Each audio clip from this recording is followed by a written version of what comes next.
Howdy, howdy, howdy. Welcome back to SciTrek, your sci-fi TV and movie channel. That's right, y'all. Welcome back to the Radical Wasteland podcast. It's Greg the Ghoul here with my human companion, Harris, and our joining us again this week is our Fallout neophyte, Sarah. Yes.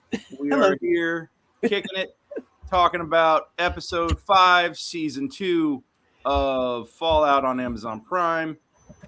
And holy crap, that's all I got to say after that last episode. Yeah, it was a lot. It was a lot. They hit the accelerator finally on this thing. You know, they've been building up a lot of stuff, and now I feel like stuff's about to all come crashing around. You know, these hands are rated E for everybody, according to Lucy, you know? Oh, yeah. Yep. Lucy's taking a complete turn. Yep. Oh, yeah. That's She's getting that dose of reality. Now, I think that this is a lovely we saw that regression in her character back to her sunny, happy, vaulty disposition at the beginning of season 2. We all expressed a little frustration about it. Yeah, but, honestly. Not to say I told you so, but I fucking told you so that there was going to be a guard. That was the journey. It wasn't just static and one-dimensional. Yep. She is dealing with losing her humanity in the wasteland. And I think that, man, this is it's just been an incredible journey watching her and everything that she's got to do. I don't know. Oh my God, but we got so much to cover. We got Hank, we got the Ghoul, we got Cliffhanger City, 3 separate cliffhangers at the end of this last episode, which they built up to and stuck the landings on perfectly. Yeah. So you know, there's just so much going on. You've heard me ramble on for a minute here. Harris, Sarah, what do you guys think of the episode? And then we'll jump into specifics. Well, I loved it. I liked that turn that Lucy takes of, you know, like she's finally like, you know, where'd the golden rule go when she went into the back door of that shop? And that was a great scene too. That discussion she has with that guy that obviously, anyway, well, we could talk about it more later, but Twin Peaks reference. I missed that. Okay. Anyway, it was just really good. I mean, the Death Claw, I wanted more. They just kind of showed up and then they ran away and that was it. But I guess I'm sure we'll see them again later. Oh yeah. But I mean, the centerpiece of the episode, the greatest part is that scene with Cooper and House. That's oh my God, yeah. The awesomeness of this episode right there. Yeah. No, 100%. Awesome. That leaned into, and I there have been a bunch of people complaining online that Robert House wouldn't do that, but also just do the ending where you eat the platinum chip, and Robert House would yell at somebody for a few minutes. He's absolutely a megalomaniac, guys. I mean, he has this carefully cultivated image of being like this prescient, omnipotent altruistic billionaire who is going to be daddy god for everybody. And the second that you cross him, he becomes a petty, vindictive little bitch. That is actually canon in the game. So him flipping out the minute that the Ghoul pushes him is not at all out of character. No. If anything, it makes more sense. It's a fragile ego. It's a fragile, small, petty ego. Small, fragile, petty narcissist. And, obviously, someone who thinks that just because he's got the world at his feet because of his resources, he thinks he's entitled to everything. And the second he doesn't get what he wants, throws tantrum, So this is 100% within keeping with the character. And I think that there's a number of, the Howard Hughes references are piling high and deep. And I think there are a few more modern references with parallels we can easily draw. So, in a big way. The one thing that I did really find interesting about this episode, and you kind of hinted almost at it at the beginning of when you were talking a second ago, was Lucy. Yeah. Losing her humanity. I find it interesting, and it also still makes sense. I was there. I was rolling my eyes just a little bit at the Legion stuff whenever it was playing out just at the moment, because it was just a little odd, not what we expected, sure, but it makes sense nonetheless. After digesting it a little bit longer,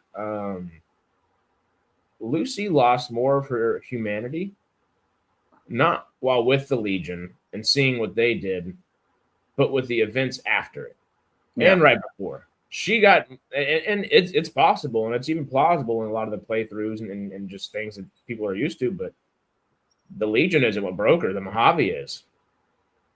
Yeah, and that I find very interesting. She Absolutely. and Cooper mimicking the Courier in their own ways. Yeah, they are. You know, I've heard people comparing Maximus Lucy and the Ghoul as Lucy is your first playthrough, Maximus is your second playthrough, the Ghoul is like your 20th playthrough. You know, Right. Shooting around. No, you That know would make exactly. sense. I mean, not that I know, but that makes sense. But yeah, you can tell. Yeah. He's sitting there with a rope around his neck, like, it wasn't that a shop over there? What happened to Darla? She was nice and reasonable, or whatever. And yeah. They're like, I've got this quick save, guys. Don't worry. I'm going to shoot all the quest givers in the face in a second and then reload, and we're going to carry on like it's nothing, you know? So, yeah. Hey, that's a good point too, Stanley's. I think it's more the drugs talking or the come down rather than her losing her humanity. Yeah. No, I think that the drugs are part of her losing her humanity. I think it's part and parcel of it, you know, but it is. Yeah. And I mean, look, she didn't choose to take drugs the first time. And you could argue that the later doses that she took were all resulting from the addiction that, you know, was forced upon her. But that, you know, first off, I've never seen buff out used for medical uses, but there are strong parallels to that in real life where, you know, I mean, medical heroin, you know, I mean, there's medical grade heroines, the Oxycontin and all the other stuff. These, you know, it's misuse of these drugs that causes a lot of problems. But I think that the drug addiction and the drug use is part of survival in the Mojave. All right. And that is, and it comes at a cost. It's all part and parcel. And it is life in the Mojave. The thing is that she's now, because, you know, she goes into the store and sees the shopkeeper dead and naked and finds some imposter behind the register in his clothes that are super ill-fitting. Way too, you know, it's very easy to see what happened here. And then she winds up, you know, she shoots to wound and winds up killing the guy. Now she's killed somebody in cold blood. Unintentional. She didn't mean to kill the guy. She only meant to maim him, but she straight up, you know, murked the dude. I'm still not convinced those ghouls in the last episode prior were all feral. Yeah, no, I know. Yeah. But hey, they're just ghouls, right? I mean, like that and drug induced madness is not an excuse for war crimes. You know, like sorry. So, you know, I think that she's you know, she's coming down into the cold light of day. She's been, and the thing is, like, what we've seen her do the last couple of episodes, which I thought has been fantastic, is rationalizing. She's arguing that the evil that she's doing is for the greater good, but that comes with a price. You're selling your soul bit by bit every time you compromise one of your beliefs and one of your morals for the greater good, quote unquote. That comes with a price, and it adds up. And at one point, the bill comes fucking due. And at a certain point, she's sacrificing morals for morals at the same time, which I find super interesting. When she gets into the shop, is, hey, you know what? I just chose half a second ago. I could have taken more drugs with Coop, or I could have gone to the Addictol and thrown up and just gotten it all out. I'm gonna do the Addictol. I'm gonna get off drugs. I know it's the right thing to do. I'm gonna do it. Go into the shop, kill somebody in cold blood to get those drugs. I mean, the choose which moral you're going to go for, and the showing that it's one has moral to lack the flexibility, other. moral relativity. You know, Peter, you're not far off. Not that we want to dive into. I think the parallels are very obvious, and I think that they're self-explanatory. I know that I am emotionally exhausted and very upset at the state of the world, and I want to talk about Fallout for escapism for now, rather than dive into reality at the moment. But you're not wrong. So we see you. We're just not going down that path right now because I have to deal 22 and a half hours a day with reality. I want to take this hour and a half and escape for a minute. So, you know, and the writers didn't plan on any of this, you know, that was a year and a half ago. And the funny thing is like, there's you know, just to touch on this a little bit more. God, I just said I didn't want to I didn't want to go in this direction, but we're going to do it. But you bring it up because the writers, you know, I pointed out that I got on Reddit and was making some comments and discussing in some threads, and I pointed out how House was very much like Elon Musk, and the parallels were there because Elon Musk has a lot of parallels between Howard Hughes, and you know, there's a lot of similarities there. And boy, oh boy, yeah, I should have brought my asbestos suit, but the fanboys came out strong. I got a Jurassic World poncho for you if that. Yeah, because their guy can their boy can do no wrong. But what was the point I was trying? Oh yeah, a lot of folks also get very upset or got very upset at Glass Onion saying that the billionaire character and that it was like, oh, Musk. Well, just timeline wise, Glass Onion was written, you know, it was rewritten for the pandemic, but it was written a very, very long time, or it was written months to years before it came out, because, you know, these things take time. And the same thing with the TV series. They actually spent months. All these scripts were locked months before they shot, unlike Stranger Things season 5, which don't get me fucking started on that. I hate this trend in Hollywood where they just start shooting when the scripts aren't done just to fit deadlines. And it's like, I hate that. But my point is, and I'm sorry, this is a long ramble.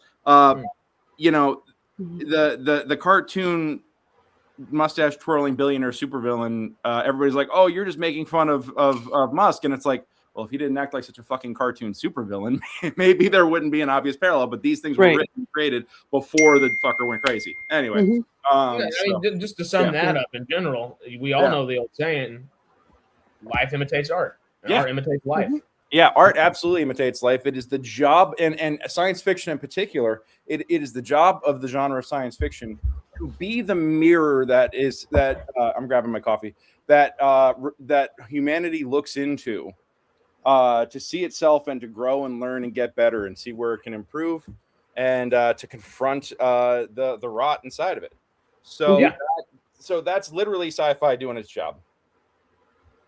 And in Fallout, I don't want to confront the rot because I like the ghouls. Yeah, I'm a fan of the ghouls. I'm okay. I don't want them to rot away. Yeah. One in particular. Yeah. You know what? I don't want to derail just the thought of the conversation from the episode itself. But going forward, we're gonna get back to that. I did see a really interesting theory. I saw one dumb theory, just researching after the whole episode, and one interesting theory. The dumb theory, which is still kind of fun but dumb, is that the Chicken Man is actually the courier after being lobotomized from Big Mountain. Oh shit! And it's a funny little headcanon, but I don't like that theory. It's just it was kind of a funny little dumb one. The good theory that I was intrigued about is, why call him the ghoul? There's so many other ghouls. He wasn't the first ghoul. No, it's not like all the other ghouls just happened right a few minutes after him. He wasn't number one. He wasn't the first. He might be walking around the Wasteland a lot more than your average Joe and doing a lot more. But why is he the ghoul? Why isn't he just Coop? Or I don't know, maybe his reputation. It's cowboy shit. It's the man with no name. It is that reputation. It is the theory. It's the fact that he's no longer Cooper Howard. He's not the star. He's not the celebrity. He's just the shell of the man he used to be. He's still Coop searching for Barbara and Janie. He's never stopped searching. He's still Coop in his heart. Absolutely. So, no. Yeah. The theory, though. But I think he's been, really, he is someone who has been worn down by his time in the Mojave. Absolutely. Yeah. Well, and Stanley just says probably most those that meet him don't know his name or live to tell others. Yep. We know otherwise because everywhere he goes, people know who he is. They're like, oh, we have a bounty on you. Oh, you caused us trouble back then. Oh, you're doing this. So the thought of that theory that I saw, which I do like, and it is a little convoluted, is that, hey, we're going to see we didn't really get to see inside of Janie and Barbara's cryo chambers, right? Right. Just the names. Mm-hmm. What if right next to them, there's a cryo chamber that says Cooper Howard? How would that work? Who's the synth? Cooper Howard or the Ghoul. Oh shit! Everybody's looking for synths, man. What is it? What is this? The fucking Nostromo, and we're an alien. I think so. Everybody's looking for the synth. I think so. It's got to happen. I know nothing of this, so there's synths. Synths are very humanoid androids that aren't aware that they're androids. They're the best version of AI in a sense because they don't even realize they are. They're just living. And they are products of the Institute and the Enclave. But the Institute, which is your sci-fi dystopian nightmare organization out of Boston that's been trying to remake the Commonwealth into a utopia, they've been creating synths to go around and replace people. They've been cloning people as synths, or they've been building android versions of people and then quietly replacing them. MIT, and having lived in Boston and been to MIT, not that I attended school there, I went to Emerson across the river. But that fucking tracks is all I'm going to tell you. Yeah. All right. Well, I really like the theory because the one thing that Fallout has done so far is pick up on every thread that it's laid down. Yes. Except one. Michael Emerson and the Enclave. That's true. Yeah. Which we know he didn't come from Boston. We know he didn't have to walk far because he got to I keep wanting to call her Mama June. That's not the right name. What is Barb and the other old lady from the season 1 that they see in this episode? They were great in this episode. It's Mama June. That's Mama June. Yeah. Because Mama June's from Honey Boo Boo too, and I'm just I want to make sure there's not the same person. No. But they were in Philly. Yeah. They were in Philly. I'm not convinced the Enclave, who may have teamed up with the Institute for all we know. Two technological powerhouses that were realistically more of the Enclave probably took the Institute over and grabbed its tech, if anything. If the Institute was still alive. Has the remnants of the U.S. government backing it, and that includes a lot of the military resources that were not lost in the Great War. So that would track. They have alien tech. Their power armor is stronger than the regular power armor you see. I mean, it's a very interesting faction that has only been. We got the government. Some of the remnants of Enclave folk last season. Government MINT because they don't know how to spell it in the Wasteland, Not a lot of schools around. No, not too many. Don't need that. Don't need that reading and writing and arithmetic.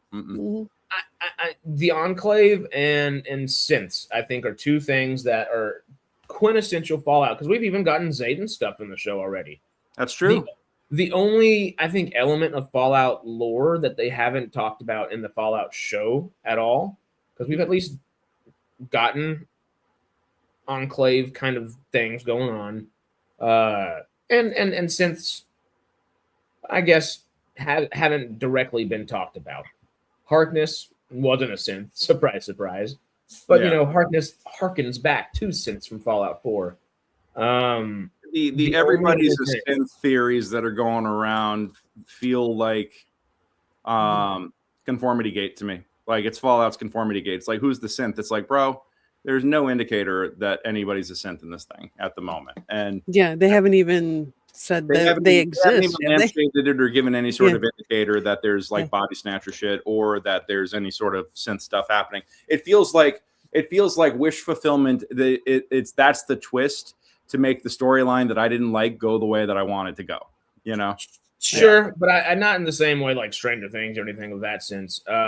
No, but it's the similar vibe on a much smaller scale.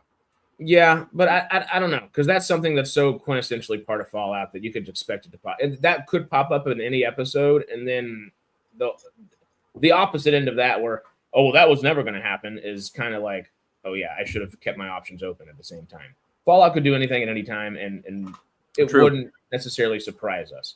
That being said, I don't subscribe to Coop being a synth, although that would be interesting, and that is interesting that the Ghoul rather than Coop there.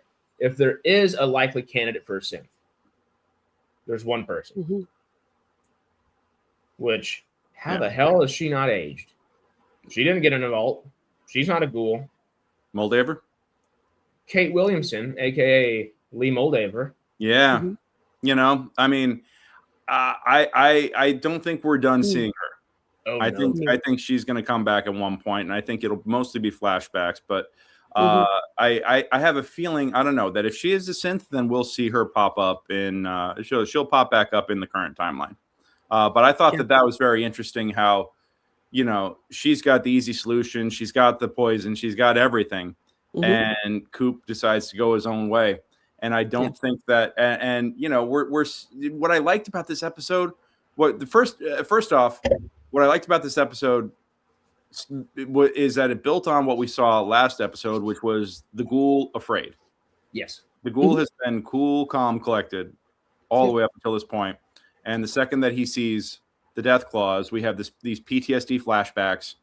Yeah. And we have like these moments of just like, oh shit, okay, now if the ghoul's scared, we need to be scared. It's what is the trope of the Worf rule? If the baddie can beat up Worf in one punch, you're in trouble.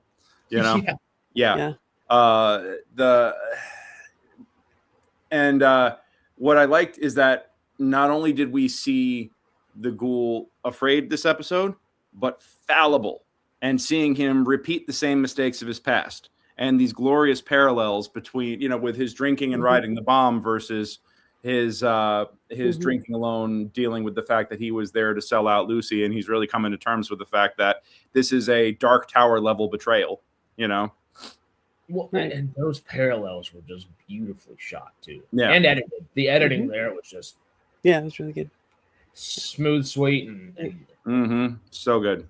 And Walton Goggins, man. Dude, he can he can act. He just, the guy's incredible. Yeah. So who do you guys think is because House was talking about he's worried he's not the House because he always says the House always wins. Yeah. But he might not be the House. That was a fascinating moment. That made my jaw drop. I'm with Harris on this. I think it's the Enclave. I think it's that's the one line that makes me lean. It's the only group that got that has had a presence since the beginning of the show that hasn't been around for a minute, and they're just waiting in the wings. Yeah, I think it's them, and I agree. Harris, you got a thought? Everyone is in civil war right now.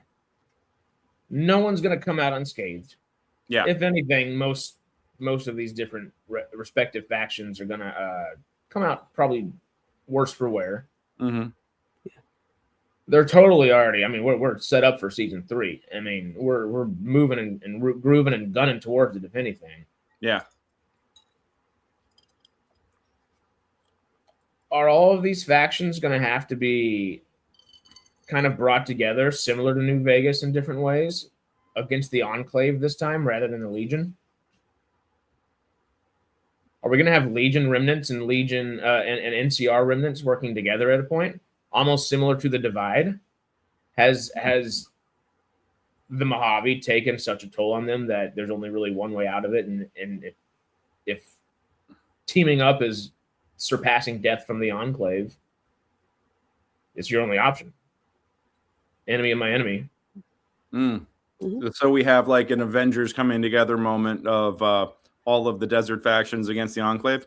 Maybe, or I'm thinking maybe season 3, we're going to have to see some of this.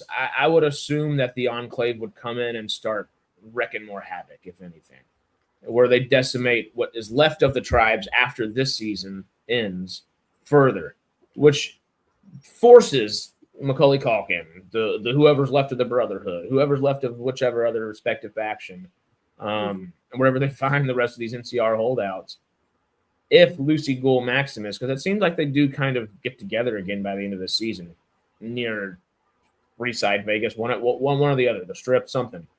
The culminating fight would be the Enclave, if anything. Like if there is, just because Avengers level threats are kind of where brains go nowadays. Since 2012, that framework is pretty open to all the diverse identities coming together and for the greater good to defeat the big bad. Yeah, in a big CGI enriched fight. The Enclave's the only one I can think of that fits that bill realistically. The Brotherhood would, but we've seen how splintered they already are.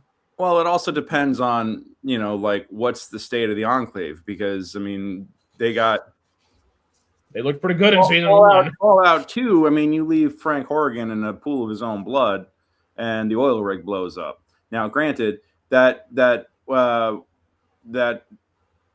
facility that Wizig escaped from looked to be pretty functional, Pretty functional. So, and pretty well supplied. Enough resources to keep having dog breeding programs, and dogs eat a lot of food. It's true. Mm-hmm. Yeah, this could be right. I think right now they're probably best suited as the invisible hand moving the pieces. But yeah, at one point there will have to be some sort of head-on collision with them. When at one point they will reveal themselves and try to assert dominance over or maybe they'll be content to keep moving stuff in the shadows and let the do everything sock puppet style, because then you're playing whack-a-mole against a Hydra, but you're not ever killing the core. The other option is if Hank's a mole to anybody, it's the Enclave. Yeah, probably. I mean, it's House or the Enclave. It's one or the other. Yeah. And after this episode, I don't think it's House. I don't think it's House. No, I think House, Mr. I can calculate the future, is realizing that there's a rounding error in his math, and it's because it's a variable he didn't account for. Well, and the one thing I think that does lean towards, Hank could be a buddy of House, is how comfortable he was just walking around at the party with his briefcase, literally walking in saying, "Oh, I'm an assassination target wearing this thing. But I'm at Lucky 38. I'm good. I'm hanging." So he was super comfortable around Robert House, the Lucky 38, that and whole thing. So that doesn't not lean away from there. But I think the realistic option is the Enclave. And who knows? Maybe Hank's playing 3 different cards. My question is what's in the box? What's in the box? I thought it was the cold fusion thing, but I guess never mind. It wasn't. That's not what it would be. He's got cold fusion, then what does he need any of that? Yeah. What does he need Hoover Dam for? What does he need anything else for? Because at that point, he's got, infinite energy at that point. So I think it's the keys to whatever FEV is going to happen. Ooh. And there was another theory. I've read 3 interesting theories this week. One was the dumb one with the chicken man. One was the Coop being a synth, which led into Lee Moldaver being a synth. And I like the Lee Moldaver being a synth more than I do. That tracks more because, she how did she survive 200 years? Yeah. Right. And the other one, which I do find interesting, is that what if Moldaver went up to the vault, had, Lucy's mom's Pit Boy, so was able to get in. But she expected, because she went there with a bunch of raiders, she was expecting to go take over that vault, if anything. Get there, the vault's gone into shambles. Everyone's dead already. They killed themselves in there. No crops, no nothing. It's been a long time. Well, you know what? Change of plans. Let me go to that terminal. Oh, there's supposed to be a marriage here in a couple months. They haven't talked to us in a couple months. Okay, well, we'll come back at this time. Here are all these old vault suits. Here we go. Yeah. If their plan, because she was with a bunch of raiders. That's what they were. So it seems like their plan was to take over these vaults. They did. They went over and slaughtered a bunch of vault people. Yeah. It would have made sense for them to start with 32 and work their way over. Not do the whole charades game that they did. If that were to be the case, and that was the initial plan, just to go in there, what took out Vault 32? Sure, they had their famine or whatever, but at that point, why didn't the other vaults know about it? If you were the overseer and you knew you had and there's a box missing from Vault 32 that Vault 33 has, is that box the FEV box that the overseer released onto the populace, and that's why the vault destroyed itself prior to Moldaver coming in? I really like that theory.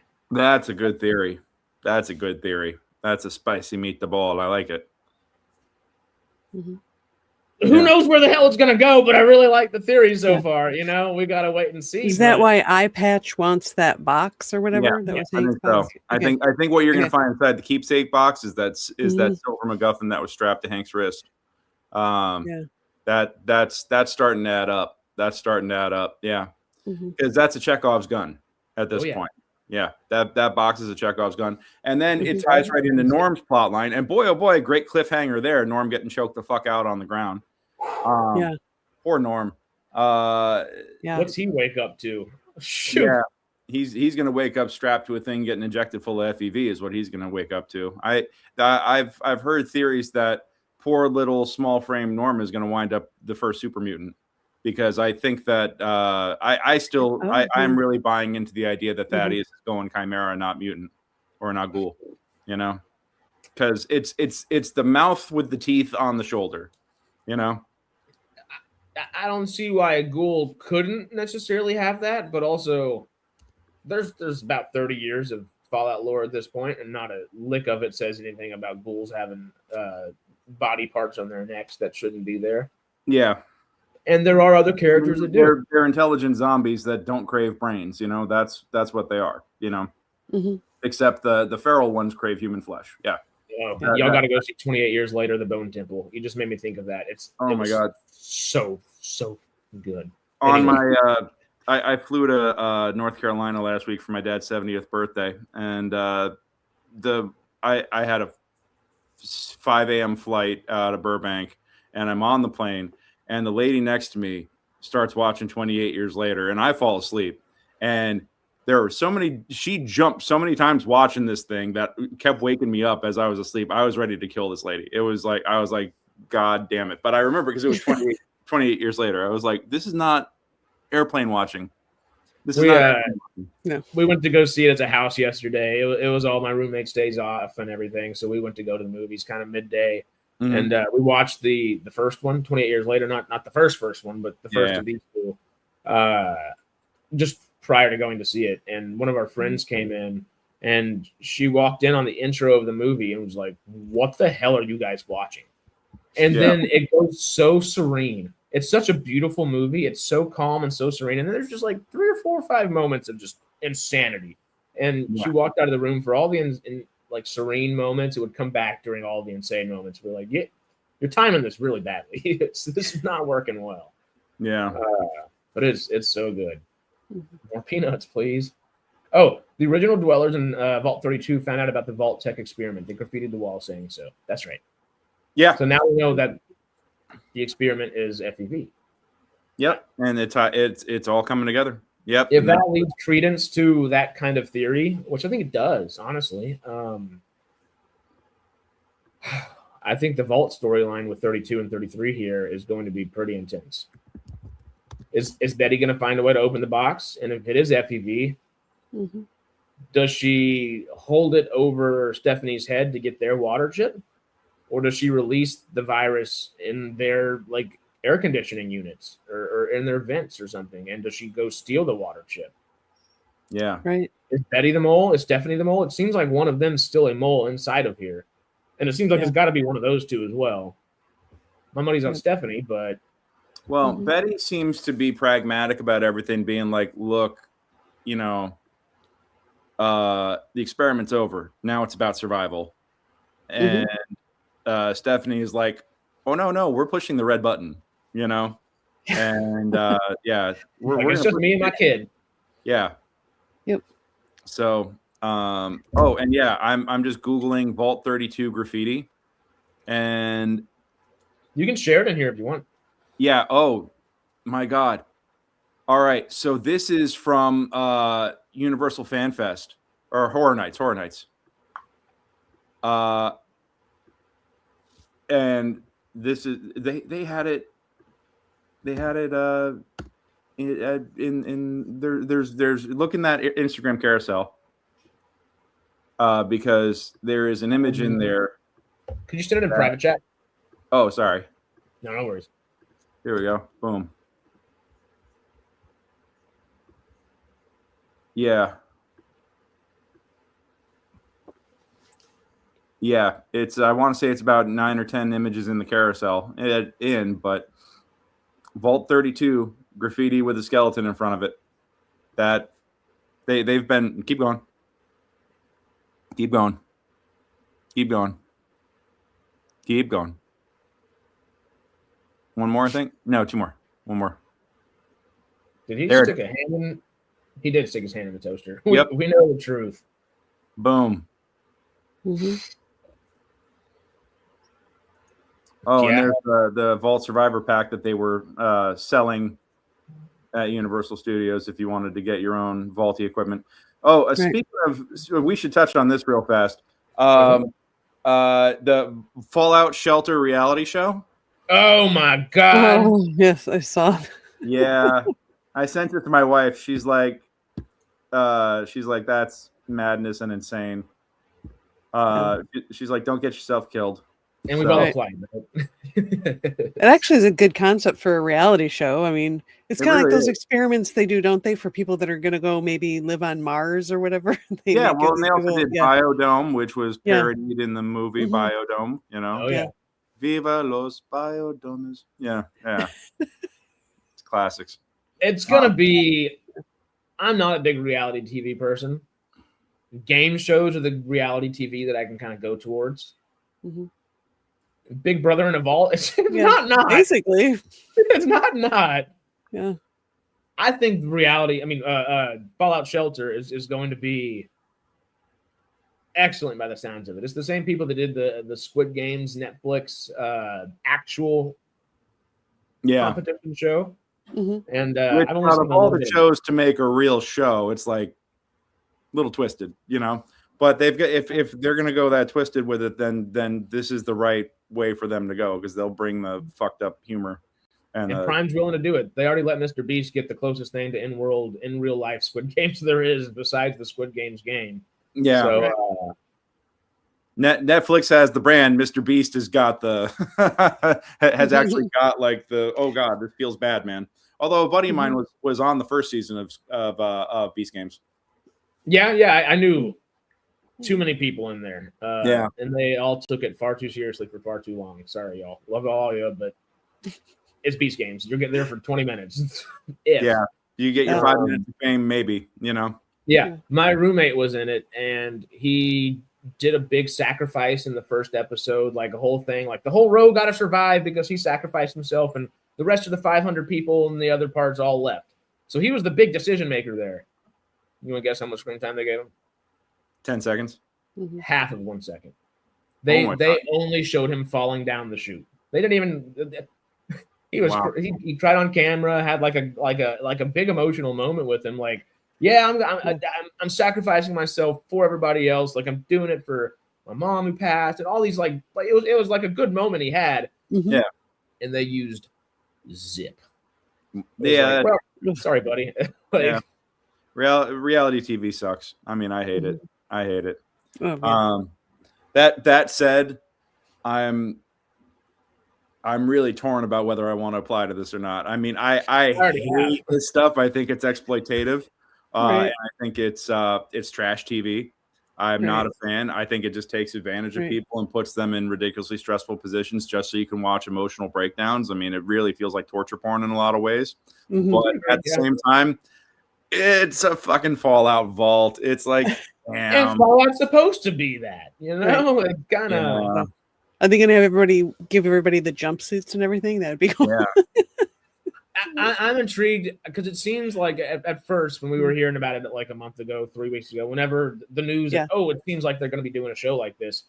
It sounded like your participants were going to be overseers, but I don't think that's the case now. I think it seems like they're vault dwellers, and then there's either a prime specific person that ends up being your overseer, or it would be interesting to have different vaults almost celebrity cameoed, and it'd be even cooler if those celebrities were Fallout actors or something of the sort, but as overseers, something of the sort. I don't know, but it's going to be a fun game. I'm with you. I'm not big on reality shows in any which way, but it's kind of cool. Like, I don't know. The concept is kind of cool, but man, and if it keeps helping pay for more seasons of regular Fallout, they seasons a year, they don't need that help. Yeah. They're fine, you know. of course. Yeah. But there are people who see an opportunity here to tell some interesting stories and have, and basically put people behind glass and tap on the glass and agitate them and, make some money off of content. So yeah, exactly. I don't know. I have a hard and fast rule about no reality TV, and I was in with a couple of game show casting directors for a while, and they kept offering me different game shows to be on or try to submit to be on, and I got to be on a few of them. I did Let's Make a Deal, and I did Wingo, and I did a few others. But when they offered, what was the one with the lie detector that was on Fox, where they kept asking you progressively harder questions? They do a whole lie detector. I vaguely remember that. I don't remember. Were you lying or were you telling the truth? And it was all. And they would always have like weirdly vague gotcha, vaguely phrased questions that could go either way. That was like the gotcha. And it would always make you look like the shittiest person possible, you know? And they offered me to be on that one. And I'm just like, no. I don't care if I could win $1 million. There's things that you just don't need. There's situations you don't need to put yourself into to be do some free advertising. Well, we wearing SciTrek vault suits instead. We'll throw them off. Can we have a sponsor? They tightly control those interviews and everything. There is no unauthorized advertising, these things are they try to make them look so natural, but they are so tightly choreographed and so tightly reined in. They already tell you what you're going to say before you say it, If not, they coach you the right direction. Yep. Where essentially all you have left to say is what they want you to. Yep, 100%. Yeah. So it's very, very particular. But I mean, in theory, Littlefinger, in theory. Coaching a specific set of dialogue almost sounds like Hank and the Chicken Man to me. Yeah. Oh, hey, way to bring it back. Wait, I was actually just about to be like, anyway, but no, you did it organically, and now I'm fucking it up by calling it out. But really, really well done. I'm impressed. So we'll put a pin in Fallout Shelter for the moment, but we'll come back to that maybe next week. But yes, let's get back to man, what a great fake out, by the way. What a great fake out where they panned and they went to the window. Right. But I knew it was going to work on him. Yeah. I was like, it's going to work on the Chicken Man. It had to, but I was so ready for that head to pop. Yeah. Yeah. Hey, true. There's actually a good chance I can't go because I did Let's Make a Deal within a year of it. So they'll also say, don't tell anybody you're an actor. That's the other thing is that they don't like they hate it when they have when I go, I can never say anything about being an actor. Almost everybody on these shows is an actor, and they are not allowed to talk about it. They like having actors because actors are comfortable talking on camera, but they don't like anybody admitting that they're an actor because it makes everything feel fake. Right. Yeah. Hollywood magic. Exactly. Sorry, I'm just pulling. I don't think they're fooling anybody. Bullshit right now because fuck them. Good. No more curtains, only vault doors. That's right. All there can be. I'm gonna put all my emotions behind a vault door right now. There we go. It's the safest place to keep them locked up. 100%. Yep. Buried deep down until they come exploding out of me like a death claw, like we saw the death claws in this episode. Which were actually practical costumes, as I found out, because I mentioned during the stream. Yep, that is the point, Littlefinger. I'm here to ruin everything for you. Hollywood is all illusion. The ghoul is just a dude in makeup with some CGI to remove his nose. No. Yeah. Walton Goggins has a nose, guys. I thought he took it off for this. I know he's so fucking method that I half expected him to cut it off just for the role. Way to not commit, bro. You're gonna be telling me next thing that Ray Fiennes still has a nose after playing Voldemort, and I don't know what I'm gonna do with Have you seen the menu? No, I did see him in a movie yesterday, though. 28 years later. Yeah. The ponytail. It was in 28 years later. Yeah. Mm-hmm. He is. Really it might plastic be surgery. Yeah. Oh my! He might be that character. Might be one of my favorite characters in the last 10 years of anything. It's so good, so subtle, so well acted. Yeah. I mean, he's a master of his craft. Yeah, absolutely. So reality shows aren't really reality. Who'd have thunk it? Smoke and mirrors. 100%. Yep. It's like Smoke and mirrors, wrestling. just like what Hank's That's doing. right. Well, I'm bitter and angry at the Stanleys, and now I'm just ruining it for everybody. Yeah, no, Hank and Chicken Man right there threw me for a whirl. Because first of all, I guess I didn't want to see where the Fisto scene was going to end up, but I just wanted to play out for another about 5 seconds. I think it was pretty obvious where it was going to end up. Fisto. I just wanted to hear Fisto say, "Get into position" or whatever, you know. Yeah. Harris, have you had relations with Fisto in your playthroughs? A playthrough or two. Okay. Not most of them. You've dabbled. You got to dabble every now and then. Give it the old college try, you know. Yeah. The courier has to keep their options open. It's lonely out there in the Mojave. You got to post those parcels where you can. I don't know. It's there's too many euphemisms there. Anyway, Chicken Man. Chicken Man. All right. I do love his conversation with Fisto right before he gets whacked on the head with a big old pole. Was yeah. I'm so sorry. I've had to do things that I shouldn't have, and we know it was chickens that he's been keeping his time with instead of Fisto. If that is a lobotomized courier, sorry, pal. Yeah, I don't buy the lobotomized courier. They're not gonna show the lone wanderer. They're not gonna show the courier. They're not gonna show any of the player characters because they don't want to canonize one particular. You know, because you can customize these characters to reflect whatever you want them to reflect. You know, and the idea is that the player is supposed to see themselves, and if you canonize these characters to be any one individual, then they are no longer the avatar of the player. So they're not going to. Why people were upset with Fallout 4 when it came out? Yeah, nobody wanted to be Nate and Nora. They wanted to be literally anybody they could create for the whole. Exactly. You know, it's understandable. Yeah, they want to play themselves. It's self-insert wish fulfillment. Yeah. You know, still love the game, but I understand the I get it. Reputation there. Yeah, although I think we'd be much more likely to see Nate and Nora show up because they are Nate and Nora, not the lone wanderer, not the not the vault dweller, not the courier. Although I think if we were to see the courier show up, I think that they would be a masked character of indeterminate gender. You know, so. Probably in some sort of like armor or something like that. They might show up like the mysterious stranger or something like that, and in the hour of need, the hero returns. Kind of shit. Right. I want them to do some mysterious stranger or Lady Luck so bad. I just don't know how they play that. Oh yeah, no, I would love to see them pop up at one point too. I just want to hear that guitar twang. Like. Yeah, and then bada bada bada bada. They did play that Lady Luck song when Chicken Man was walking to Vegas.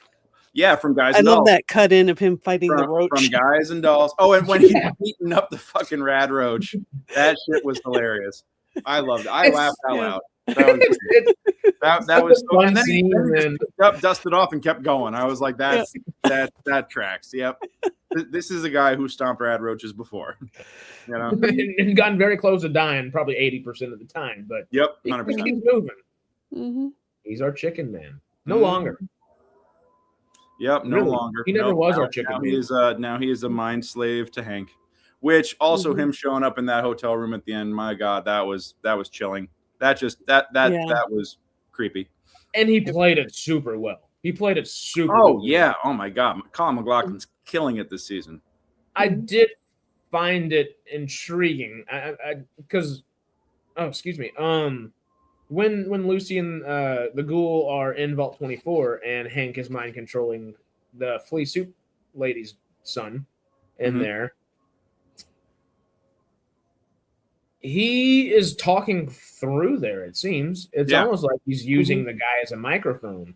100%. Yep. Yeah. In this episode, Chicken Man was very much talking for himself and saying, "No, I don't have permission to do that. Oh no, I need to bring you back here. You have to do this. Your father wants you to do that." He was talking as himself. Yes. In a mind controlled state. I think it's proof that the technology's gotten better. Okay. Or Hank is being savvy and not wanting it to, not wanting to let them know that he's seeing everything through their eyes and ears. He knows how it turned out last time. He's trying a different approach. Yeah. Okay. Because So that was a little bit. I think it's a little ambiguous, but it wouldn't surprise me if he's seeing everything through Chicken Man's eyes and ears, and that's how he knows where to go and what happened and what's going on so quickly, and is able to react so fast. You know. Yeah. He's not waiting for Chicken Man to come back and be like, "Hey, boss, guess what? You know, it's I already know, you idiots, and now you're ruining my evil plan."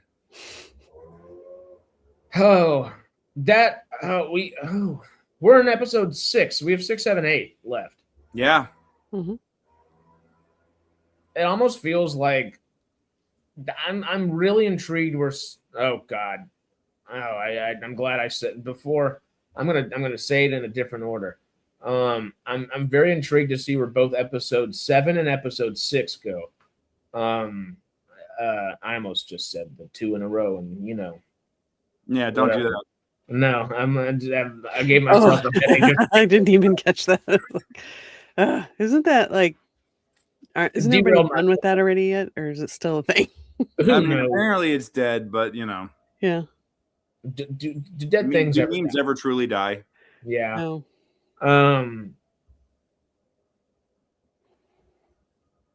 That's I was like, my brain just went to freaking 6, 7, and I was like, where? I was trying not to derail myself, and I totally did. Yep. This episode felt like it was leading to the penultimate episode. It felt like this episode would lead to the episode that has the ending follow it. Yeah, which means that we're not going to see much of these guys in the next episode, because next episode we're going to see the Brotherhood. We're probably going to see the Legion, because they got to catch that up someplace. And we're going to see more Vault Dweller intrigue from inside the vault with 32 and 33. Yeah. So they've got 5 major plot lines going at once right now. They got and 2 penultimates. Yeah, so we're going to see 2 penultimates. So this is I think next episode we're going to see I think next episode we're going to see more of the Legion coming in. Maybe some of the NCR stuff. I think we're going to see where things are with the Brotherhood and where Thaddeus and Maximus ran off to. And I think that they're probably they might be the ones to find the ghoul in Freeside, where he's been sticking around, where he got the and that would make total sense. And then once the ghoul, once Maximus hears, oh, Lucy just got taken this way. Oh, yeah, then he's going to just go on a fucking rampage, 100%, you know? And Thaddeus would probably follow him into hell at that point because, hey, yeah, you saved me kind of twice over now, and also you've done nothing but talk this girl up and say that she better be worth it, yeah. Yeah, she brought you a part of life that you didn't know could be had in this kind of wasteland. Let's find her. Show me that life, you know? Yeah. Yeah. Or he just wants to go back to his child labor factory, making himself caps, you know? Go check on the kid ghouls. Yeah. I have a feeling he left the 14-year-old supervisor over everybody else because they were the oldest. Then it's going to come back and be straight up Lord of the Flies, you know? It has to be. Spin-off. Fallout Shelter. With kids.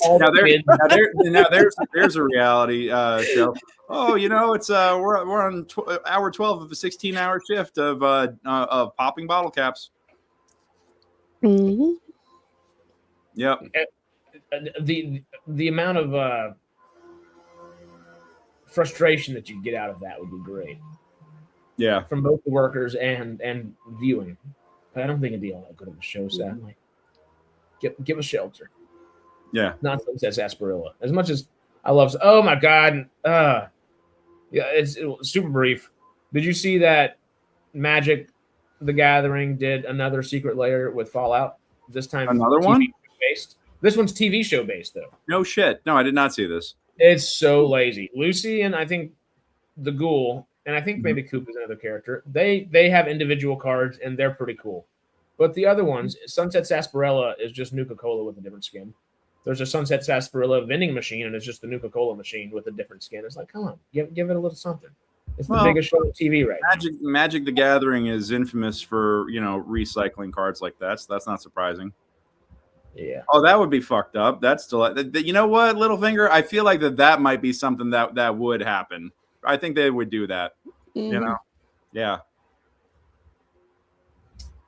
Between Fistos and Mm-hmm. I almost said Iron Fist, Power Fist. Whew. Oh, that was. I like that. Yep. Is it possible for me to both increasingly like Lucy more and also dislike her more because I just love Coop's character and the Ghoul so damn much? Mm-hmm. Oh, it hurts, man. Like, it hurts seeing the two of them split up. It really does. It felt like a real loss, I mean, now here's the thing. It's no secret that his intention the entire time was to use her as a bargaining chip, like the whole time. Like, this is the Dark Tower, this is the first book of the Dark Tower, and this is throwing the kid down the fucking shaft. That's what this is. Spoilers for anybody who's never read the Dark Tower. Or letting but this is the sacrifice that he's making to make his, and this is the greater good argument, because his greater good is finding his wife and child, right? And this is where moral relativism gets really slippery, because what happens when my morals clash with your morals? Who wins at that point? At that point, it becomes might makes right. And realistically, Coop and the Ghoul know more than most of the other people around. He understands that it was Hank that dropped the bombs.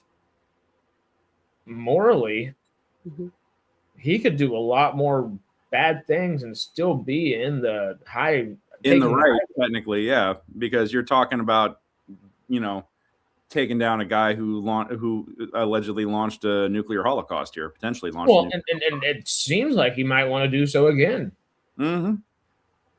I don't see why he wouldn't. There's still factions out there that need to be killed, according to him. Yep. Now, what was really interesting is that at the end of season one, or season one, we were like, "Oh my God, Vault-Tec dropped the bombs! Vault-Tec dropped the bombs! That is canon. That is established. They didn't have to say it explicitly. That look at all the evidence." And now, first half of this show, Mr. House comes in. I think Norm is alive. You actually saw him breathing. Unconscious, but breathing at when Chet let him go. I think they're keeping him alive to torture him and probably inject him full of FEV and turn him into a super mutant. I think Norm is going to be Mr. CGI for the rest of the show. He's going to get incredible hulked. Yeah, or he injects himself with that stuff to get revenge. Maybe. I like that. Yeah, I like that. Mm-hmm. Interesting. Yep. 43 years old. There are some people who've never seen Titanic, Peter, and they don't know that the boat fucking sinks. So, I mean, I hate to. They're yeah. You're welcome. That's what happens in that movie. Yeah. So I'm with you, but at the same time, that is something to be taken into consideration. So. Norm turns into cat. Yeah, I could. Yeah, you know what? That would be amazing if he just comes out of like whatever it is, and he's suddenly like 6'4" and just chiseled. That'd be actually pretty funny. Yeah. Yep. He just picks up the old Silver Shroud costume and just starts going. Oh my God! If Norm becomes the Silver Shroud, that'd be dope. That'd be hilarious. Norm for Silver Shroud. That's the new theory that we have to put on shorts to go viral. That's the new bullshit. We'll put it on a T-shirt if we need to. Yeah, absolutely. Yeah. Sorry, we were talking about something and then got derailed with Norm. Right before Norm, it was oh my God! Hank? Oh, it was Enclave. taking over, dropping the bombs. Because the first half of this season almost and then Mr. House is like, well, it's not going to be Vault Tech and it's not going to be me. Now that doesn't exclude them because Mr. House, although he claims he always wins, he's shown to be unstable and wrong from time to time. I mean, nobody is infallible. So he doesn't have all the cards either. Yeah, he doesn't, and he admits to not having all the cards. It's irksome. Irksome. Yes. Oh, that was so great. No, Justin Thoreau is just fucking crushing this. Yeah. He is just crushing the character, and also, props to Rafi Silver. And man, I gotta I know everybody was talking body double the whole time. I was holding out for the evil older brother theory. And that would have been a fun direction to go in, but this works too for me. This works too. Yeah. This is more Fallout in a lot of ways. The other one I think could have lended itself to better long-term stories, maybe, but also I don't think they're going to have trouble with that. And this felt very Fallout. Yes, where the megalomaniacal nut job is a megalomaniacal nut job. Yeah, that's.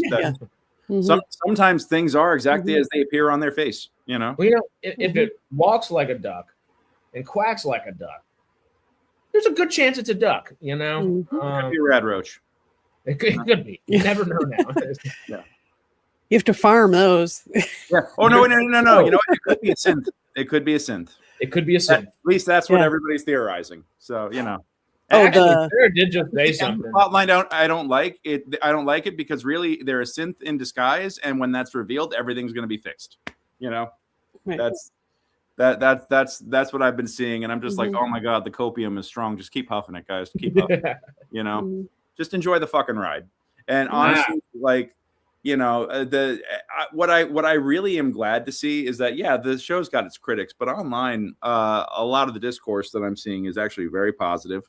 I did get into it with somebody on a thread. I try not to waste my time arguing with people on the internet. I really do.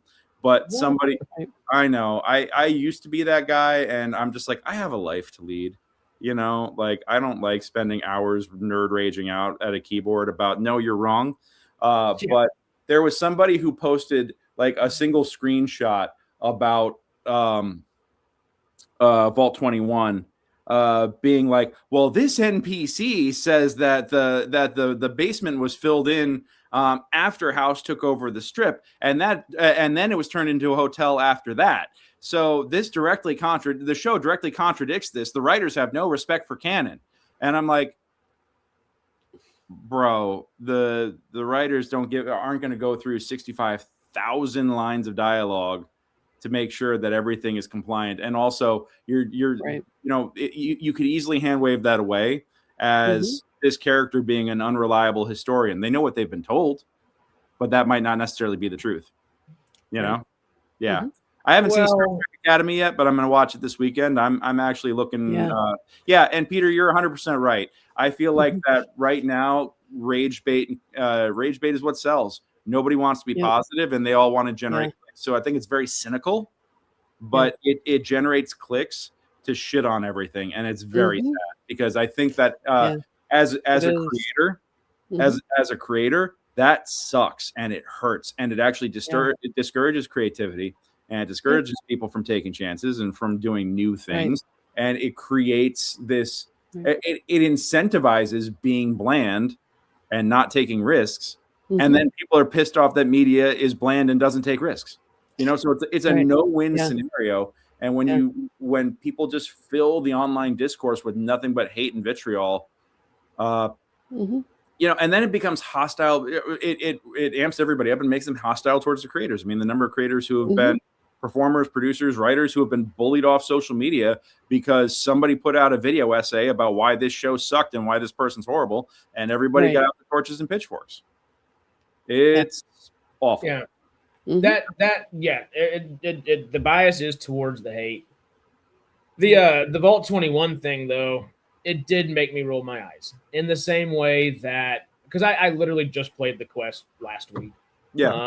And in the Vault Terminal and talking to Mr. House himself, he was not aware of Vault 21 until he found it in the house when he reopened the strip when NCR came through, according to the game lore. So it's a little bit nitpicky, but at the same time, it's like, hey, it does remind me of the Acolyte last year, where hey, that show there's a lot of discourse to have, but the one minor thing that became a major thing was Ki-Adi-Mundi, who's in the prequels, the guy with the tall head, should not have been alive during there, and they did specify that it was him in there, which is, I mean, technically canon breaking, and this is canon breaking the same way that the Vault 21 is technically canon breaking the same way that moving Dinky the Dino around to face Novak was canon breaking. There's no way someone in a post-apocalyptic world without 40 suits of power armor or turning around a giant cement dino that was a gift shop that was facing outwards for a specific reason, so Boone and I forget the other guy, Manny Vargas, could look out over the wasteland to make sure the city and the town was safe. It is fundamentally changing something, but that something is also so minor. Is it worth getting up in arms about it, or I roll and keep moving a little bit because the rest of the show does such a damn good job? And as we're seeing play out in reality right now, winners write the history books. Of course. And the story becomes whatever is convenient for them. Yeah. So, yep. I love your hoodie, Sarah. Holy shit! You just noticed it. Yeah. It's got. Oh, you can't see, but it's got like 33 on the back. Yeah, I love that. So yeah. Yeah. I saw it when I was Christmas shopping. I was like, oh, I have to have that just to wear on here. No, I love it. I love it. Yeah. I got to get more Fallout stuff. I've got my one T-shirt that's in the laundry right now. Otherwise, but I got it. And my friends got me a Vault-Tec coffee mug for Christmas. That was really sweet. So I love that. Yeah, I need more swag because capitalism. So yeah, the only other thing I think either one of us had is the damn jet from. Oh my God, print. I still have mine. Yeah, absolutely. Yeah, mine's right back here. I have to clean my apartment so bad. Jen and I are actually talking about moving right now, and we're talking about getting a bigger place in the same neighborhood that we're in. Mm-hmm. And when I do that, I'm going to dedicate a corner of the second bedroom that we're going to get into making that the streaming desk, so I can not just sit on the corner of my couch in my living room and have. That'd be great. Yeah, I'm glad y'all think about staying in the valley because I don't know what it is. Oh, dude, yeah. I love it here. I'm happy here. I'd so much rather be in the valley than anywhere else in LA. Yeah. We've been living in this apartment for as long as we've been married. So 16, 17 years now. So like we need to change. Wow. Yeah, man. It's a 1-bedroom. Like it's that's small. Oh wow. Yeah. That's a long time. Yeah. We could use a change. So we're talking about like getting and the only reason why we stayed here is because we had like rent control and it was and we had a great rate for the longest time, but now I'm like after 16 years it has crept up to the point where it's almost as much as we're at the high end of a 1-bedroom, so it's almost like as much as a low end of a 2-bedroom, and we're like right, it's worth it to have that second bedroom. Yeah, it's worth it for the extra space at this point. So yeah I could use a self-tape studio. So self-tape, have somewhere for Jen to paint all of her goblins and dragons and everything, which would be so cool. Yeah, no, we're like that's going to be the self-tape studio and crafting room, So yeah, the what room? Crafting room, yes, for the crafts, yes. Mm-hmm. It's just I just had to point it out for a second. Yes. It's too good. The alliteration tickled me too much. I know. And people are always like, "Oh, stagecrafts, like your last name." Like, yeah, that was yes. You cracked the code. Good job. Congratulations, you have deciphered my evil plan. Yeah. Where's our soundboard? Hey, soundboard. We have never used that on this show. We have. It's just it's very far and few between. Oh God. Well, yeah. We have the little. I suppose that's where the little musical cues come from. The little dun da da da dun dun. Yeah. I have that in my I will be walking around hearing that in the back of my head, Harris. That fucking jam that you used to get a little lo-fi. Well, because remember, you and I chose it. I think it was either you and I or Sarah and I chose it because we chose it for Fallout or not Fallout for Farscape. Yeah. That's right. Oh, not that one. The other one. When we first started the show, yeah. And then we did Farscape. We were like, no, just lo-fi it. Yeah. Yeah. So that makes me. My brain connects that with Farscape now. Yeah. That's just my streaming brain now. Is that second I hear it, I'm like, I got 2.5 minutes. Go grab tea. That's where my brain goes. Yep. Make the coffee real quick. Yep. Get the Keurig going. Has the increased merch and so on made enough money for Bethesda to make a lot more TV? Bethesda's not involved in the TV show, other than the fact that they own the IP. Right. Well, they do. They consult. But that's why they're not the producers, and that's a different thing. And people have been trying to do video game adaptations for TV and movies for years, and this is by far the best. But who remembers the original Super Mario Brothers movie, man? They've been trying this shit for 30 years. Dennis Hopper. Yeah. It's hard. Good. It's hard. So they're not the first ones to do this. I think that they can see. I think they're seeing what happens when it's done well right now. You know?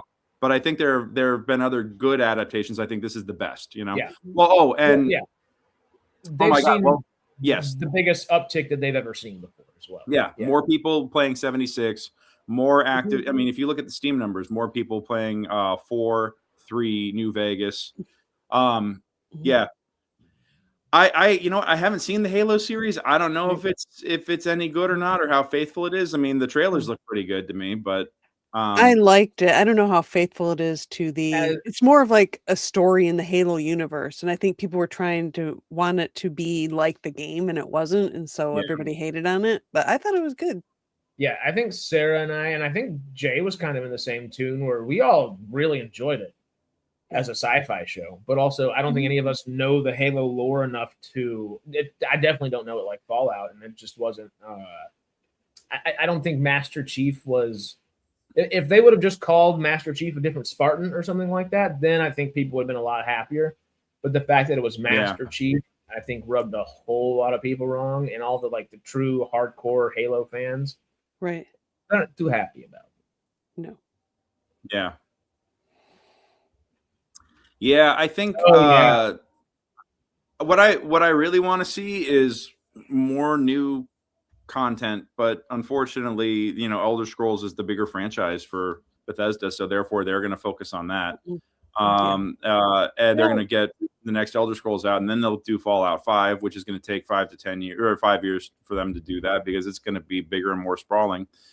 So the best thing they can do is do the remasters of the existing games, and all they keep doing is just doing new anniversary editions and collector's editions of the same thing. So basically reselling slapping a new box on something, and not even like a new fresh coat of paint. They're just throwing it in a new box and sending it off, Yeah. I mean, I would love to see these games updated for next gen consoles. And I honestly, as a Mac user, I have a PC, but as a Mac user, I would love to see 1, 2, 3, New Vegas, and 4 all adapted for Mac, because that's me, but I don't think that's going to happen anytime soon. No. Yeah. Well, I'm trying to bring it up. I don't know if the website is still up or not, but did y'all see the countdown clock? The timer? I've heard about this. Yeah. What is this?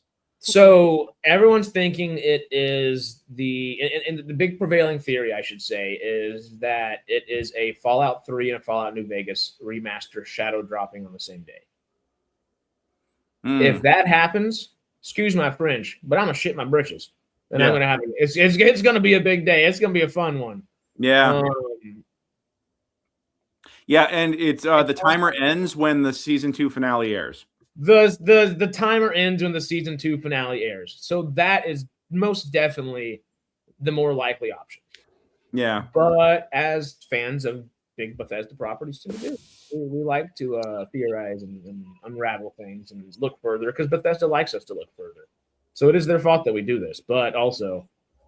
Well, and also because when people pull similar stunts, there are some who have gone and over-delivered so much that they've really kind of like set a standard, Totally. And set expectations. And now if people do anything less, it's a disappointment. It is. Like, I mean... But I think that's part of what fed the whole conformity gate You know, is the idea that, oh my God, wouldn't it be amazing? And I watch some of those videos because, man, sometimes it's fascinating to watch people go down some unhinged rabbit holes. Yeah.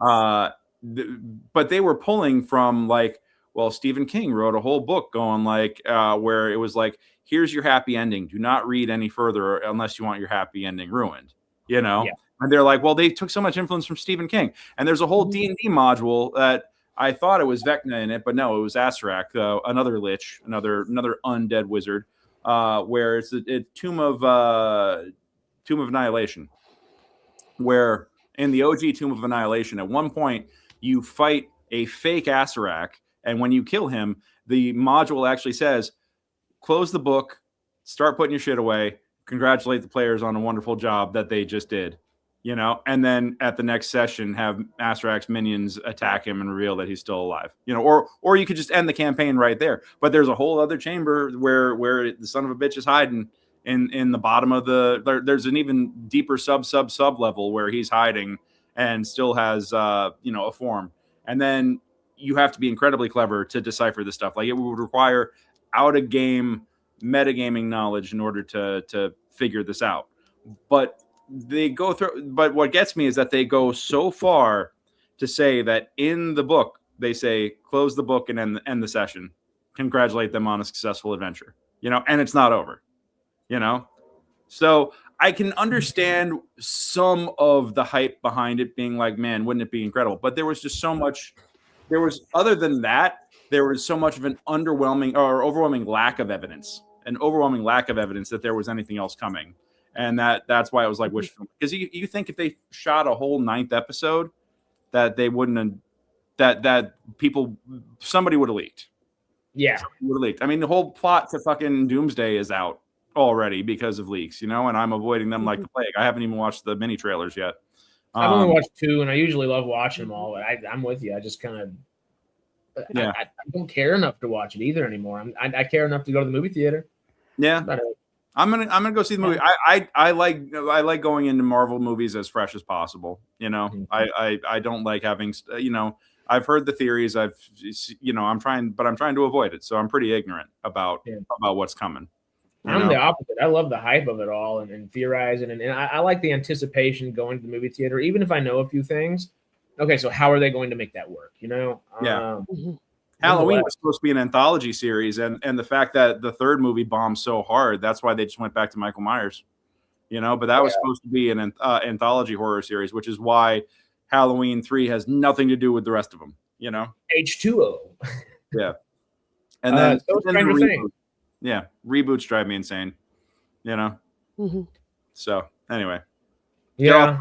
I sound like a grumpy old man now. You know, hey, sometimes the world needs it's different people, and sometimes a grumpy man is what the world needs.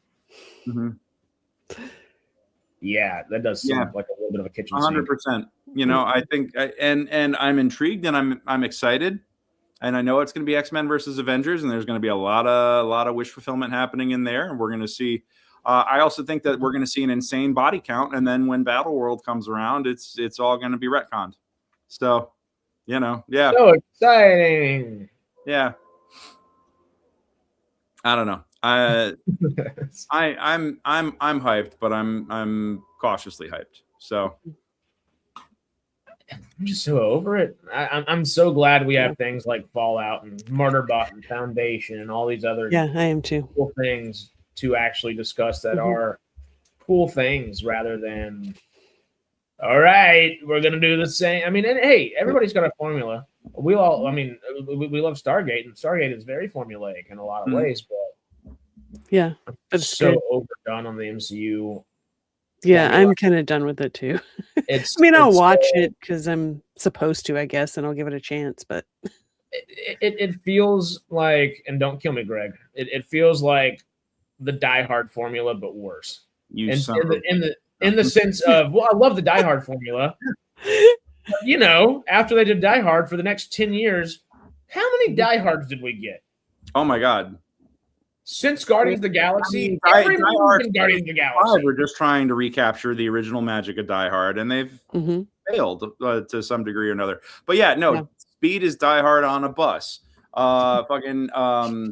There's Die Hard on a boat. Die Hard on a boat. Die Hard on a plane. Die Hard on a train. Yeah, because Die Hard, it was the first time you saw an action movie where the hero was an everyman. That somebody that wasn't some muscle bound, roided out superhuman. Black Ops, somebody. Yeah, exactly. Where the guy's a New York cop who's a former Marine, and there are guys that can actually relate to that, And that was the whole reason when we did Very Die Hard Christmas. I was trying to play the stereotype of the John Matrix and the Rambos and all these superhuman, larger than life characters. Although Rambo actually did start out with much humbler roots, and then became like the superhuman killing machine. Because it's the enshittification of everything. That's the Die Hard influence at that point.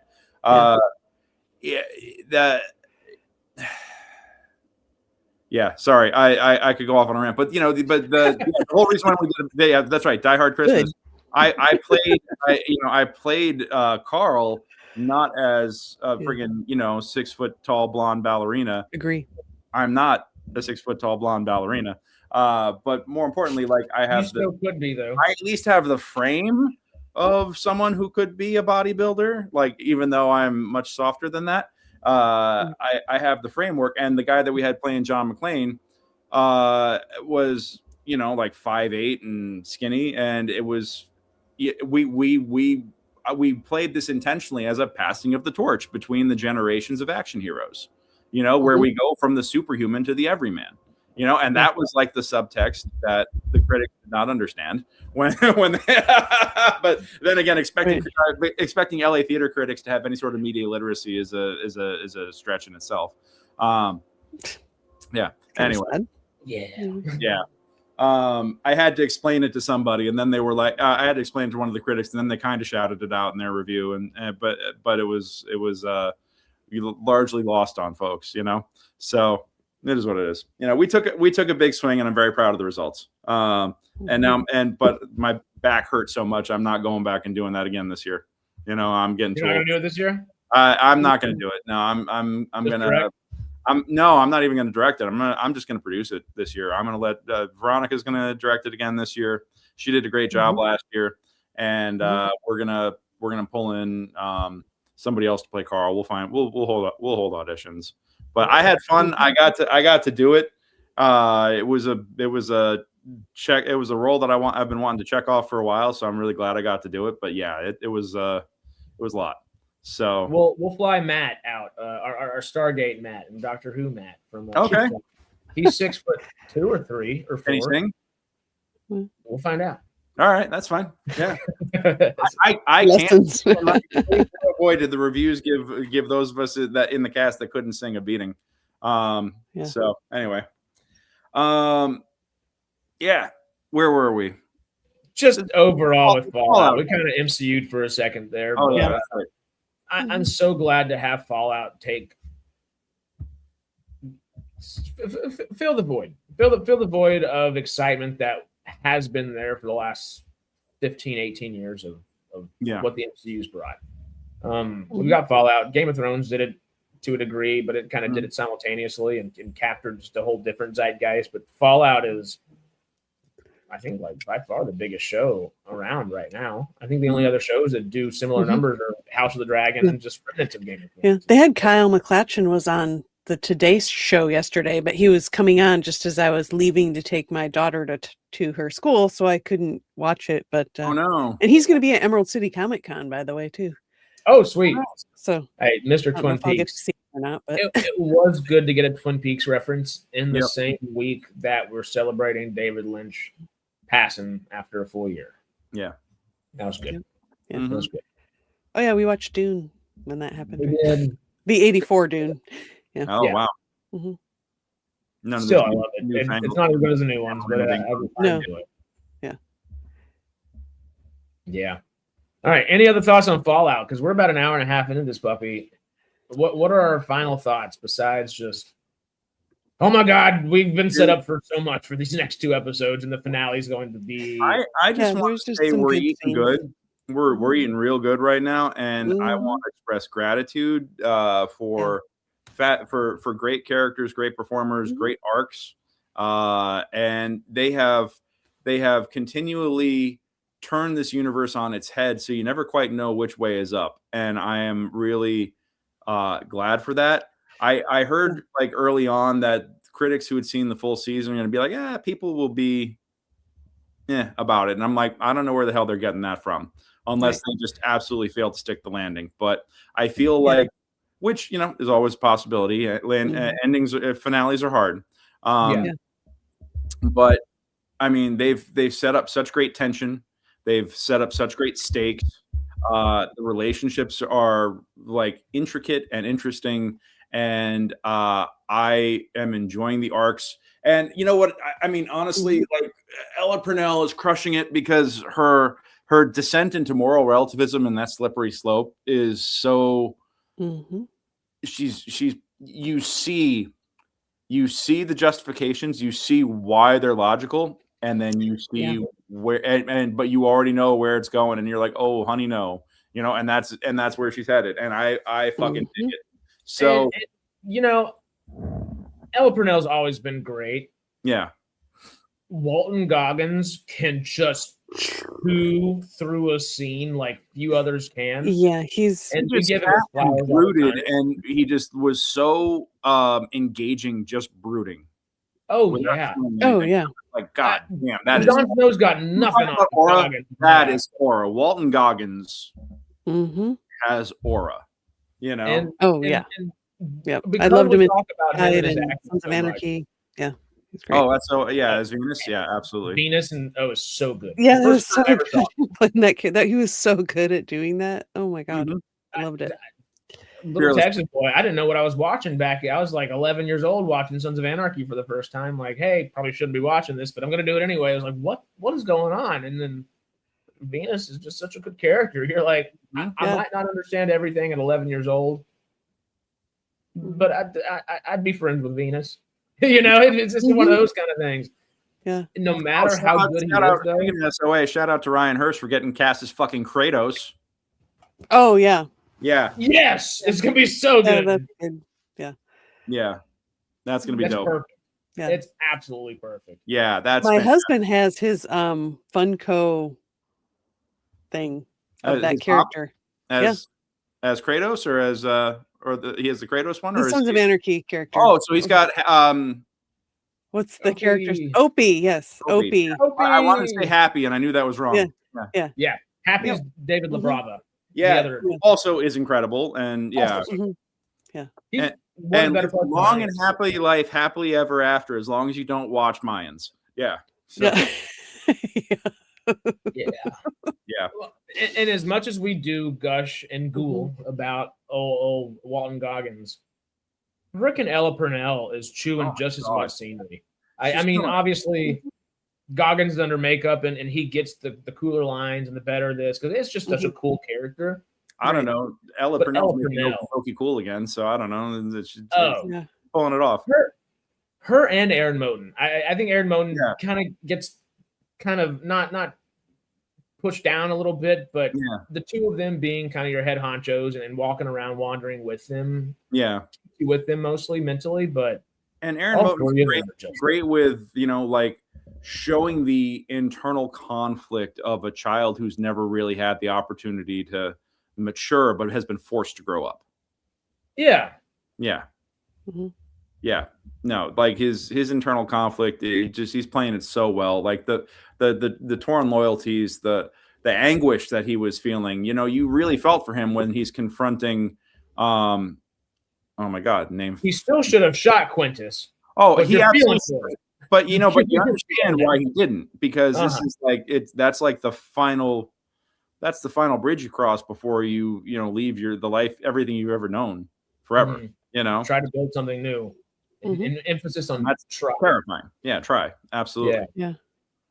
So dude, we are eating fucking good with this show, and I'm so glad. And honestly, I don't care if we don't get Boone. I don't care if we don't get any of these, any of the companions or Raoul. It would be fun. It would be cool. but it would be like, hey, here's some fan service, and I'm really glad that they're just letting these people exist in this world and we're seeing their story. We don't have to have them all be part of the greater interconnected Fallout universe. Let's center them in their tale right now and see what their experience is, set against this wonderfully rendered and very like visually accurate backdrop, So hell yeah. We like you said, we're just eating good.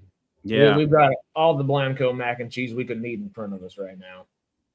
Yeah, no, and and yeah, you're right. Well, I think that's also a product of Hollywood not basically pulling up the ladder behind the Hollywood Institute pulling up the ladder behind itself right now and not allowing for the creation of more stars because they've really reduced the number of opportunities there are for performers.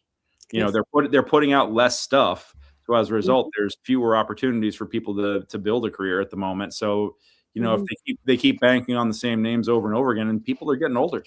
So it's the whole reason why people, as phenomenal as a performer as he is, people were like, "Get Pedro Pascal off my screen" during the summer last year. Right, I'm kind of tired of him and Ryan Reynolds too, and who else? Somebody else. I can't remember. Love Ryan Reynolds, but I'm right there with you. He's just kind of tired of his act.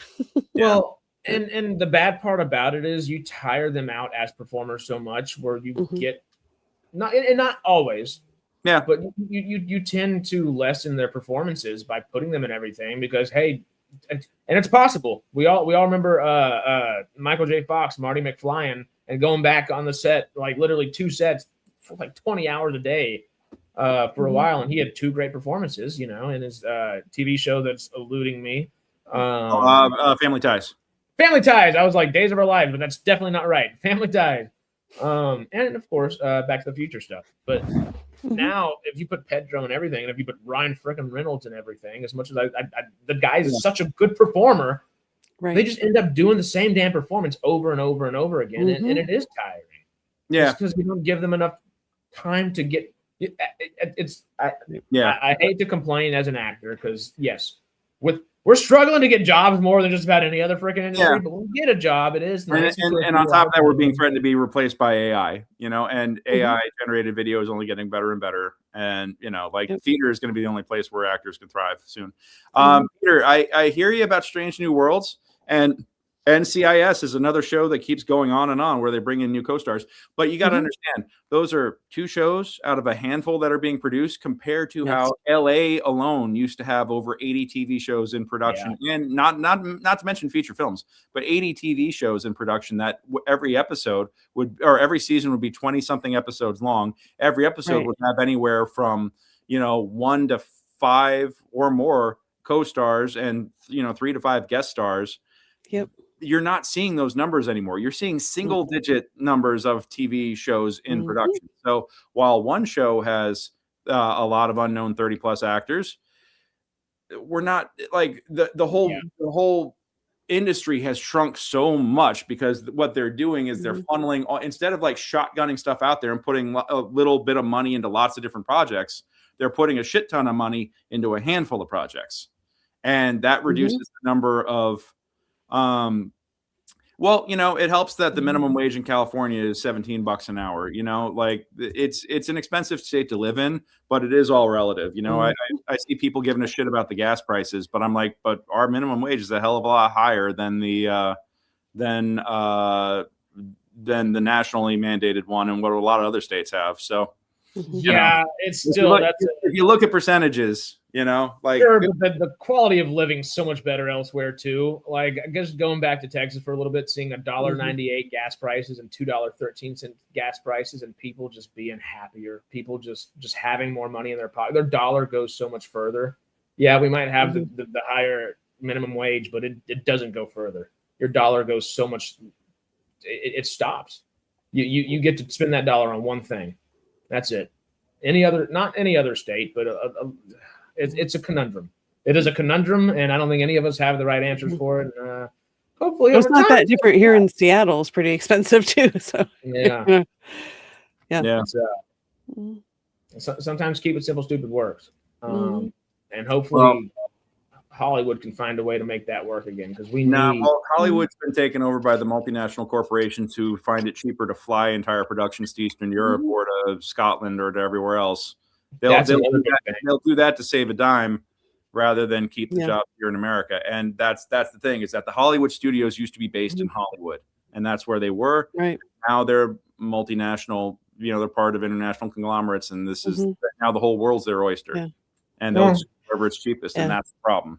So a lot of states used to incentivize them staying in the state, right? So maybe they'll get back around to doing that. Well, Carolina, Georgia, Newsom just but that's the thing, is that every state's trying to, like, there are tons of states trying to pass these incentives, and that's why Atlanta was a place for a minute, and that's why New Jersey was a place for a minute, and New Mexico, and that's why Newsom just passed last year passed the $750 million tax incentive to lure production back, and that worked a little bit.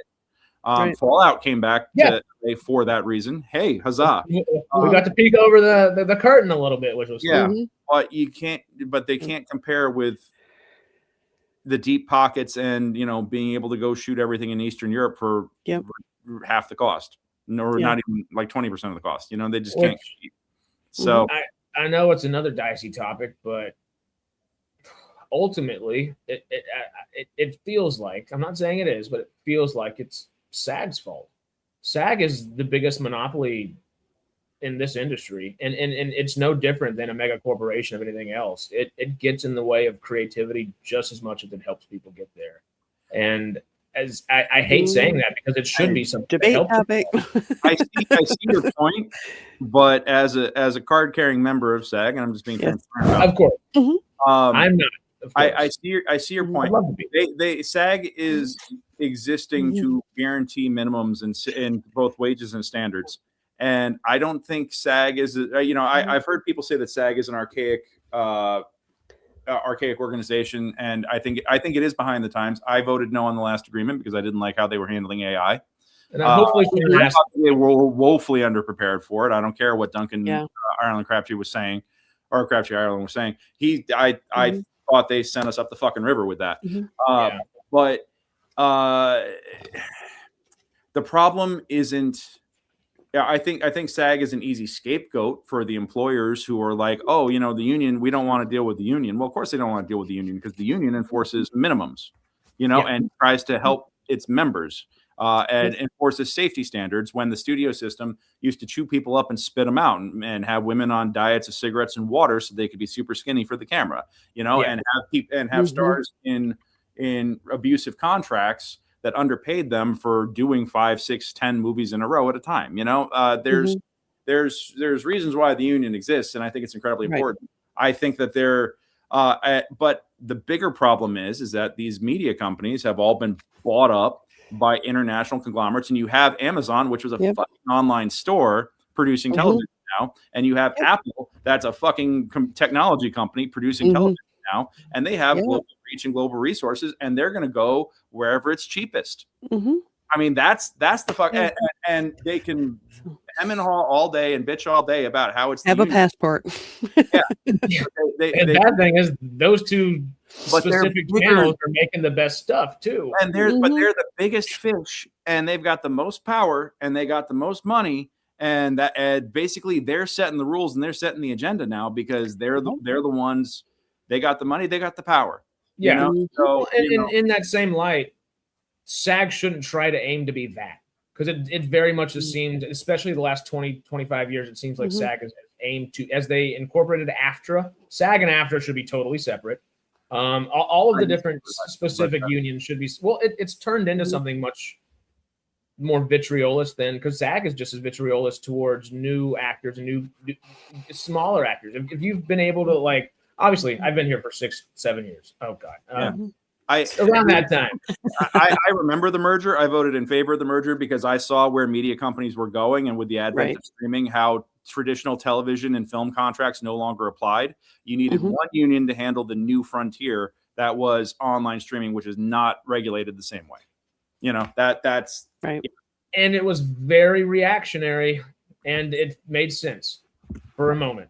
It does not make sense any longer. And it keeps people from, it keeps their small fish from ever being able to become a fish.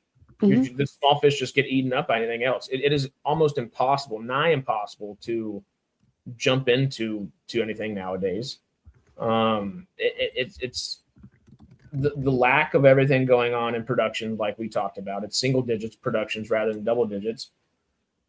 There are a lot of non-union things, and yes, non-union can have some really bad things, like you were just said. There's certain people that don't treat it as much because don't treat their actors, their crew, et cetera, as well, because they don't legally have to. Which, hey, if you're doing that, shame on you. I mean, simply put, just shame on you. Like, you should treat your workers, no matter what industry you're in, as well as you can. That's how you get people to work best for you. That being said, it sucks. What is the there's a definition of a SAG member, Greg, and I'm sure you'll remember it better than I will. Is you can be a SAG member and a voting SAG member, or you can be a member and also do non-union projects. What's it called? You basically your financial core.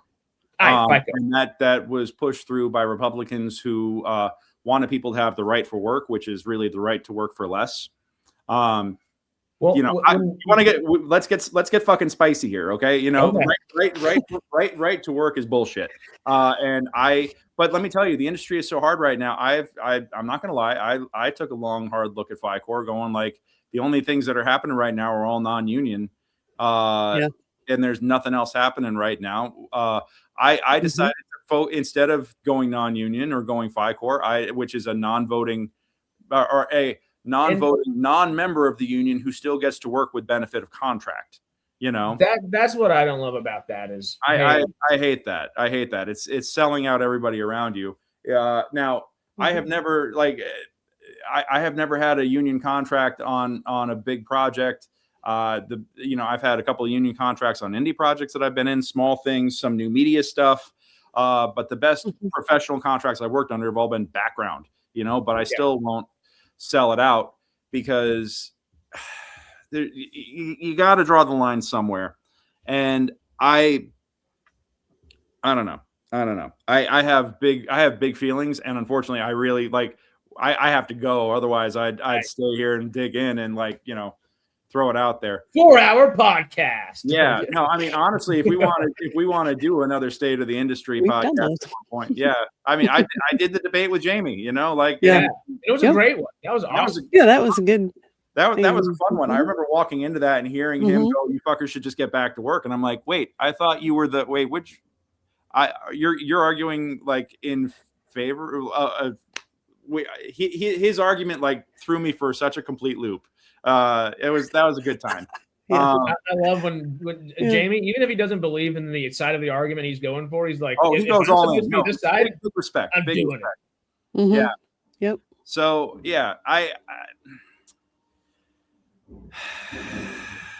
I have so many thoughts.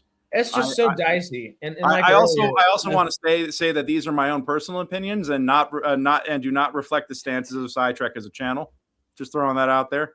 Right. But, and same here. Yeah. All of ours are respective opinions per any of us. And hey, like everything in life, compromise is two parties not necessarily 100% agreeing with one another. And finding common ground to move forward. And I think that's been lost a lot. FICO in SAG seems like a little bit of that, but also it's just so screwy from both directions as well that it adds politicalization to it that shouldn't be there when people are just trying to work. When the company they're a part of or program they're a part of keeps them from being able to get the better work, there is something wrong with that. But also, hey, the work we're getting you is going to ensure you better pay, is going to ensure you better qualities of being on set and working there after the fact as well. There is that yin and yang to it. And who knows what'll actually end up happening in the long term. But I don't like how the FICO folks don't get voting status in anything. I think if they're going to take non-union contracts, then they absolutely should lose their vote. 100%. That's the trade-off. Yeah. See, I would disagree wholeheartedly with that. Where that brings SAG into the monopoly. Where hey, my rules. When I feel like it's moving the goalpost, they move the goalpost far too often. Not at all. This was a forced reaction to a federal law that was changed because Republicans passed right to work. that is not SAG moving goalposts. That is the environment changing, and they being forced to put non-union members on union or forced to allow union members to work off the card because of state laws. So that's not SAG moving the goalposts. That's the law changing, and that's the reality of the situation. You know? Sure. Only constant in life is change, and if SAG wants to put their line in the sand that people can't work unless these are like specific, if people are willing to work elsewhere, people are willing to work elsewhere. Just because they're part of SAG doesn't mean that they shouldn't be able to go work elsewhere. It is a conundrum, and who knows what the actual right thing is, because both sides of that can be very well argued and have been many times over. Yeah, well, I think that the state of the industry right now has reduced SAG-AFTRA's power significantly, and its influence. Social media has made the commercial market basically 98% non-union. There's and the other 2% is AI. Yeah, exactly. And AI. I mean, honestly, I've had lots of conversations with folks about if they think the industry is coming back, and honestly, I don't know how we come back from this as an industry. I feel like that this is the next step in forced evolution, like a virus. Yeah. All right, I do have to go. And also it's getting a little spicy up in this bitch right now, and I want to make sure that if we're going to go down these paths, I have a more articulated argument and I'm not reacting emotionally. So but I got nothing but love for everybody. Harris, no, I agree with you on a lot of things. I want you to know that. So, especially what you talked about. And I think that there's I think there's a lot going on, and I feel like that anyway, we're gonna head out. I'm gonna head out because I'm supposed to be at lunch 15 minutes away in 5 minutes. So yeah, I gotta go. A political show. Oh, that's politics, Trek. I don't know. That's Jamie's job. I need to fortify my liver a lot before I do that. All right. To end it out, compromise is two parties coming together and not 100% agreeing on things. And I hope, whether it be SAG, whether it be whatever, people can find that compromise going forward. We all want to work. We all want more good freaking projects to watch and enjoy and there needs to be an independent renaissance. There needs to be a renaissance of independent media. There needs to be, and I feel like that might be the free market reaction eventually. But isn't it kind of starting already? It seems like maybe a little bit. Neon almost did, and then A24 almost just became a smaller big studio. And I'm kind of, as much as I still love their stuff, that's another conversation. That's a much larger conversation. Democratization of media and everybody being able to put together a channel and have a platform has really been the enshittification of media too, which is a whole other spicy hot take that we could go down at one point. It's both great and it's quality over quantity at the same time. The amount of quantity of brain rot that's out there and the lack of quality is just ridiculous. All right. Anyway. We've almost hit 2 hours. All right, I gotta go. He's gonna get out of here. Thank y'all. We appreciate y'all. Greg, if you need to go right now, I'll just do the little spiel real quick. Awesome. But you will see all of us again, at least Greg and I for sure, on Tuesday evening for the next Fallout episode, on episode 6. In the meantime, though, you'll see the two of us on Sunday for Sci-Fi Sundays, and hopefully a few other folks, of course. And then again for Patreon, Farscape Patreon stream on Monday itself. That being said, like, subscribe, do all that good stuff. We're terrible. I forgot to put the thing up earlier. But we also have the Patreon up again, and the memberships are up and running again. So if you'd like to, and you have an inkling of wanting to do that, hey, we'd love you for it. We already love you in the meantime, though. Thank you for being you. Thank you for hanging out with us. Yep. Right. Guys, we'll see you soon. In the meantime, stay weird and stay wild in the wasteland. Damn right. Adios.